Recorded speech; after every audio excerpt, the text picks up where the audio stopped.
which reminds me of the drug stories. And these are true drug stories of the 60s, and which many of you may actually have been there. But we recorded the first two albums at a place called Impact Sound, which is down behind what is now Lincoln Center, but it wasn't there then. And we had always figured that if we could take all the wooden panels out of the studio and melt them down, we could become drug czars.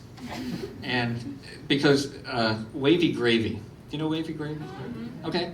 He used to come, this was before he was Wavy Gravy. He was a stand-up comedian named Hugh Romney. And he used to wear an orange jumpsuit day and night all the time. And he used to come into the studio, because it was the same studio that like the Holy Modal Rounders recorded in, and the Fugs and all those people. And so he would come in with, like, you know, sort of catch of the day stuff. And he was always proselytizing acid. Now, I told this story in Boston, and I realized that a lot of people didn't know what the hell I was talking about. And I talked about dropping acid, and people were going, you know, you know. So I had to explain, but you know what this is. So, and he would always bring it around and say, try this stuff. It's called LSD, acid.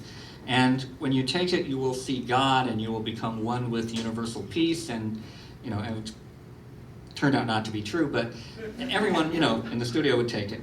And I remember, this is the true typical 60s story. I swear to God, he came in one day, and he said, "Man, you've got to try this stuff. They put dogs to sleep with it."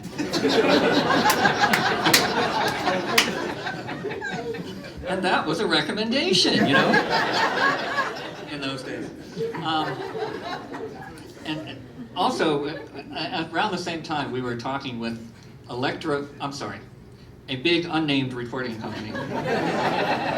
And they were up at their offices, and in those days, it's like 1968, they were in Columbus Circle, which in a place which is now the Gulf and Western Building, or it was for a while the Gulf and Western Building. But they were on the 7th floor, Electra, a large recording company, and they had the 7th floor, and the New York Narcotics Bureau had the 9th floor. And and the Doors would come up and visit, the 7th floor, because they were on Electra. And it was a big joke, and I saw this done. So a large unnamed recording company can't say I'm a liar.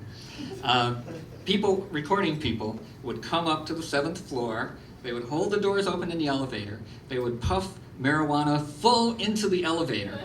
And then they would push 9.